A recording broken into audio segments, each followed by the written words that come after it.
छात्रों, आज हम संस्कृत में लकार के बारे में ज्ञान प्राप्त करेंगे। जो आप इंग्लिश में टेंस पढ़ते, हिंदी में काल पढ़ते, तो जिस प्रकार आप इंग्लिश में टेंस और हिंदी में काल बोलते हैं, उसी प्रकार अपन संस्कृत में उसको लकार बोलते हैं। तो ऐसे तो व्याकरण की दृष्टि, संस्कृत व्याकरण की दृष्टि से लकार के 10 प्रकार बताए गए हैं, लेकिन अपन को क्लास 6 से लेकर के क्लास 12वीं तक जो लकार अपन मुख्य रूप से जो पढ़ते हैं वो पा से लकार पढ़ते हैं। तो लकारों के नाम इस प्रकार है, आप देख लो। तो सबसे पहला लकार होता है लट लकार, जिसको प्रेजेंट टेंस बोलते हैं और हिंदी में उसको वर्तमान काल बोलते हैं। दूसरा है लेट लकार, भविष्यकाल। तीसरा है लंग लकार, भूतकाल। चौथा है लोट लकार, आज्ञावासी काल। और पांचवा है विधिलिंग लकार। साह्य, जो विधिलिंग लकार का प्रयोग होता है वो साह्य या योग्य शब्द के अर्थ में किया जाता है। तो अपन सबसे पहले ये 5 लकार के नाम थे। अब उन 5 लकारों में से आपको एक एक लकार का मैं थोड़ा विस्तार से आपको बता रहा हूँ, वो आप अच्छे से सुन लो। तो सबसे पहले अपन लेते हैं लट लकार। तो लट लकार का प्रयोग जिस हिंदी वाक्य के अंत में ता है, ती है, ते है, ता हो ऐसे शब्द आते हैं, तो वहाँ पर लट लकार का प्रयोग होता है। जैसे राम विद्यालय जाता है, वे दोनों पढ़ते हैं, तुम यहाँ खेलते हो। तो इस प्रकार के जब वाक्य आते हैं तो जनरली उसका अपन लट लकार के अंदर ही प्रयोग करते हैं। इसके बाद में उसकी संस्कृत में पहचान के लिए तो जिस संस्कृत वाक्य की धातु रूप में ती, त, अंति, सी, थ, आमी, आम, ये जो पढ़ते, जो इसका मैं शॉर्ट रूप बता रहा हूँ, अगर अपन उस पढ़ते को अपन प्रत्यय के रूप में संयोजन करेंगे तो उसका होगा कि अति, अत, अंति, असी, अत, आमी, आम। तो जैसे पट धातु को ले लिया उसको, तो अपन पट धातु में उन प्रत्ययों का संयोजन करेंगे तो पट प्लस अति पठति, पट प्लस अत पठता, पट प्लस अंति पठंती। तो इसका एक क्रमबद्ध रूप से, एक विस्तार रूप से ये हो जाएगा कि पठति, पठत, पठंती, पठसी, पठत, पठत, पठामी, पठा, पठाओ। जैसे उसका एग्जाम्पल के तौर पे ले ले कि राम विद्यालय जाता है, तो उसका होगा राम विद्यालयम गच्छति। वे दोनों पढ़ते तो पठत। हम सब गाँव जाते हैं तो हम सब को बोलते हैं तो वयम ग्रामम गच्छामः। तो इस प्रकार से ये आपका लट लकार हो गया। इसके बाद में आपका लिट लकार होता है। तो लिट लकार की हिंदी वाक्य के अंदर पहचान होती है कि जिस हिंदी वाक्य के अंत में गा, गे, गी इत्यादि शब्द आते हैं तो वहाँ पर लिट लकार का प्रयोग होता है। जैसे वे कल दोनों गाँव जाएंगे, तुम वहाँ पढ़ने के लिए जाओगी, हम सब विद्यालय जाएंगे। तो इसमें आने वाले समय का जो बोध होता है, ज्ञान करवाता है, उसे अपन लेट लकार अर्थात भविष्य काल कहते हैं, जो इंग्लिश में जनरली आप इसको फ्यूचर टेंस के रूप में प्रयोग करते हैं।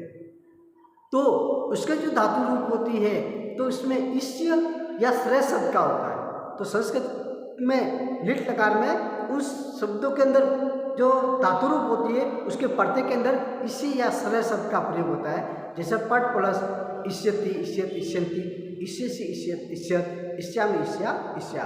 जैसे गम। तो एक बात आपको दोस्तों ये भी याद रखना है कि आना और जाना, ये जो 2 शब्द है, तो आना और जाना शब्द का प्रयोग सिर्फ लिट लकार में गम और आगम कहेंगे, और बाकी सभी लकार जो लट लकार हो, लंग लकार हो, विधिलिंग लकार हो या लोट लकार हो, उनमें आना और जाना के लिए गच और आगच शब्द का प्रयोग करते हैं। तो मुख्य बात यही हुई कि लिट लकार में सिर्फ आना और जाना को गम आगम कहते हैं, बाकी सभी लकारों में आना और जाना के लिए गच या आगच शब्द का प्रयोग किया जाता है।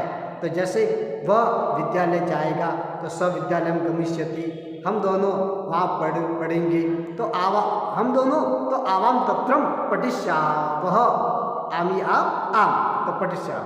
इसके बाद में आपका तीसरा जो लकार आता है वो है लंग लकार, जिसको अपन भूतकाल बोलते हैं, और इंग्लिश में बोले तो उसको पास्ट टेंस का प्रयोग किया जाता है। तो लंग लकार के अंतर्गत जो शब्द हिंदी में पहचान के तौर पे अपन किए जाते हैं, तो जिस हिंदी वाक्य के अंत में ता था, ती थी, ते थे, या, आ, ई इत्यादि शब्दों का प्रयोग किया जाता है, तो वहाँ पर लंग लकार का प्रयोग होता है। तो लंग लकार का प्रयोग जैसे वह विद्यालय गई, वे उन दोनों ने पुस्तक पढ़ी, हम सब वहाँ जाकर के खेल के आ गए।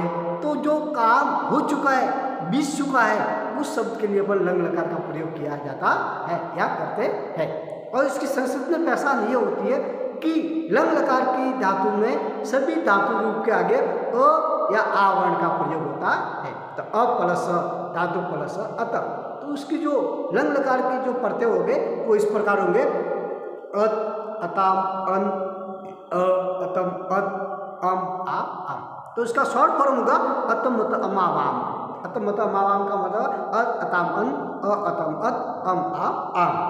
और जैसे अपठत, अपठताम, अपठन, अगच्छत, अगच्छताम, अगच्छन इत्यादि शब्दों का प्रयोग इसमें अपन करते हैं।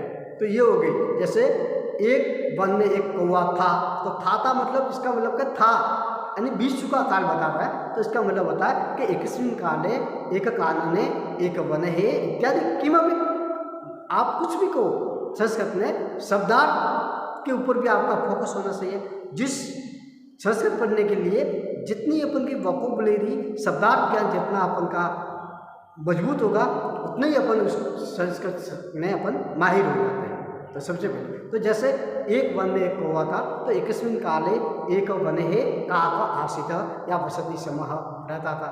इसके बाद में आपका आता है लोट लकार।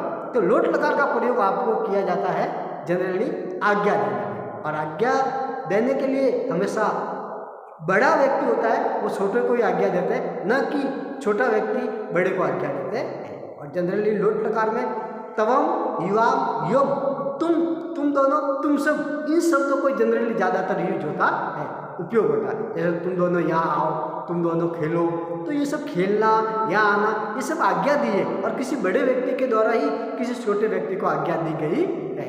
जैसे मैं कहूँ कि छात्रों तुम अभी अपना पढ़ाई करो, अपनी पुस्तक खोलो, तुम दोनों व्यायाम करो, हमें सदा सत्य बोलो, तो ये सब मैंने एक टीचर होने के नाते बच्चों को मैंने एक ये सलाह दी, उनको आज्ञा दी। तो जहाँ पर आज्ञा दी जाती है वहाँ पर लोट लकार का प्रयोग किया जाता है, जिसमें ऑर्डर शब्द का प्रयोग किया जाता है। तो इसमें सबसे संस्कृत में पहचान होगी तो उसकी संस्कृत के पढ़ते हो गए लोट लकार के अतु, अता, अंतु, अ, अतम, अत, आनी, आ, आम। तो अतु, अतामंतु, अ, अत, अतु, अतामंतु, अ, अत, अतु, अतामंतु, अ, अतम, अत, आनी, आ, आम इत्यादि शब्दों का प्रयोग। जैसे पठतु, पठताम, पठन्तु, गच्छतु, गच्छताम, गच्छन्तु, वदतु, वदताम, वदन्तु, चलतु, चलताम, चलन्तु, गच्छतु, गच्छताम, गच्छन्तु इत्यादि शब्द होते हैं। तो वहाँ पर को उसमें लोट लकार का प्रयोग किया जाता है। इसके बाद में आपका विधिलिंग लकार आता है। तो विधिलिंग लकार में जो आप इंग्लिश में सहायक शब्द के लिए जो can, could, may, my, must, would, should इत्यादि शब्दों का प्रयोग करते हैं वो का वो अपन इसमें अपन को इसको बोलते हैं, इसको विधिलिंग लकार। जैसे तुम दोनों को पढ़ना चाहिए, तुम दोनों को खेलना चाहिए, व्यायाम करना चाहिए, सदा सत्य बोलना चाहिए, ऐसे शब्दों का जहाँ प्रयोग होता है वह विधिलिंग लकार का प्रयोग इसमें संस्कृत में किया जाता है। तो इसमें संस्कृत में इसके पढ़ते देखेंगे तो उसमें एक ही मात्रा का प्रयोग होगा पढ़ते में। जैसे एत, एताम, एयु, ए, एतम, एत, एयम, एम, एम। एक बार वापस सुन लो आप अच्छे से। एत, एताम, एयु, ए, एतम, एत, एयम, एम, एम। तो उसमें जब धातु रूप बनेगी तो जैसे गच्छ की लो तो गच्छ यानी जाना होता, तो गच्छेत, गच्छताम, गच्छेयु, वद बोलना, वदेत, वदेताम, वदेयु, लिख, लिखेत, लिखेताम, लिखेयु, ठीक है ना। तो इत्यादि शब्दों के लिए जब प्रयोग किया जाता है यानी सही शब्द या योग्य शब्द का प्रयोग होता है वह अपन कुल मिला के अपन को उसमें विधिलिंग लकार का प्रयोग किया जाता है। इसी के साथ में ये आपके थोड़े अपन को लकार का ज्ञान था तो मैंने आपको दे दिया। अगर आपको अच्छा लगा है तो आपको अच्छे से अपने नोटबुक में उसको अच्छे से लिख सकते हो। इसी के साथ आपको गुड मॉर्निंग, गुड बाय।